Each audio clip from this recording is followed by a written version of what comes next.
Assalamualaikum warahmatullahi wabarakatuh. Alhamdulillah, salatu wassalamu ala rasulillah. Pada kesempatan yang bahagia ini kita akan menjelaskan tentang bagaimana cara pelaksanaan sholat id di rumah. Karena bisa jadi kita tidak bisa melaksanakan sholat id di lapangan karena ada halangan. Para ulama, jumhur ulama berpendapat bahwasanya dibolehkan sholat id di rumah bagi orang yang tidak bisa menghadiri sholat id di lapangan. Sebagaimana diriwayatkan Imam Al-Bukhari rahimahullahu taala bahwasanya Anas bin Malik radhiyallahu taala anhu pernah sholat di rumahnya, fajama'a ahlahu wa banihi, maka dia kumpulkan istrinya dan anak-anaknya, kemudian dia menyuruh budaknya untuk menjadi imam.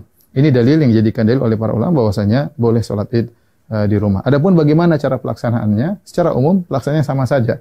Tidak ada bedanya kita sholat id di rumah dengan sholat id di lapangan. Bedanya kalau di rumah kita tidak melaksanakan khutbah, itu saja.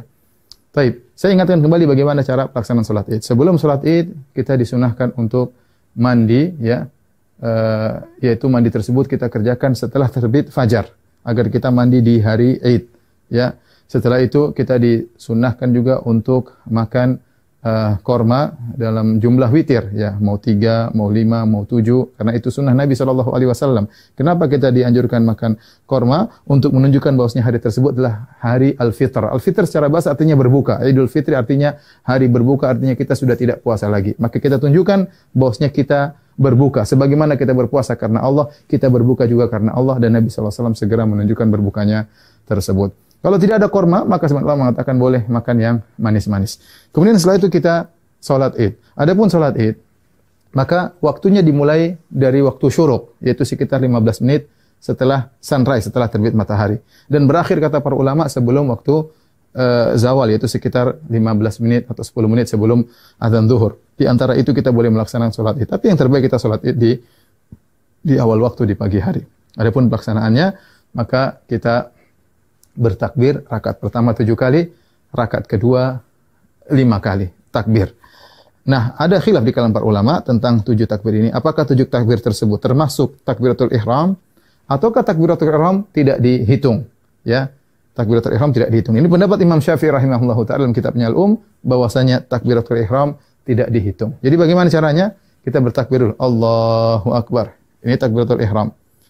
Kemudian kita baca doa istiftah. Setelah kita baca doa istiftah, baru kita bertakbir 7 yang disebut dengan takbirat zawaid, takbir tambahan. Kita takbir Allahu Akbar. Allahu Akbar. Nah, apakah di antara takbir ini ada doa khusus? Tidak ada dalil, ya, dari Nabi SAW. Nabi pernah disebutkan membaca sesuatu di antara takbir-takbir tersebut. Oleh karenanya, pendapat mazhab Maliki tidak ada bacaan. Namun sebagian ulama berpendapat boleh membaca sesuatu seperti mazhab Syafi'i. Kita boleh bertakbir, boleh bertahmid, boleh bertahlil di antara takbir-takbir tersebut. Kita ulangi, kita Allahu Akbar, takbiratul ihram, kemudian kita baca doa istiftah, kemudian kita takbir 7 kali. Allahu Akbar 1, Allahu Akbar 2, ya, Allahu Akbar 3. Antara takbir satu dengan yang lainnya kita ada jeda sedikit, apalagi kalau kita jadi imam, agar makmum di belakang bisa mengikuti kita. Kita lanjutkan Allahu Akbar 4, Allahu Akbar 5, Allahu Akbar 6, Allahu Akbar 7. Setelah itu kita ta'awudz, kemudian kita baca Al-Fatihah. Setelah baca Al-Fatihah, kemudian kita baca surat. Nah, surat ini kita bisa baca, disunahkan baca surat Sabbihisma Rabbikal A'la, atau kita baca surat Qaf, ya. Salah satunya sunnah, seandainya seorang baca surat yang lain juga tidak jadi masalah. Setelah kita selesai baca surat, maka kita ruku, Allahu Akbar, ya, seperti biasa. Kemudian kita sholat, sampai kemudian kita pada rakaat, mau naik ke rakaat kedua, tatkala kita sujud, ya, kita sujud, kemudian kita mau bangkit ke rakaat kedua, maka kita bertakbir. Allahu Akbar. Ya. Nah, takbir dari sujud menuju ke rakaat kedua namanya takbir al-intiqal. Yaitu takbir perpindahan dari satu rukun ke rukun berikutnya, dan itu tidak dihitung, tidak dihitung. Nah, rakaat kedua kita bertakbir 5 kali.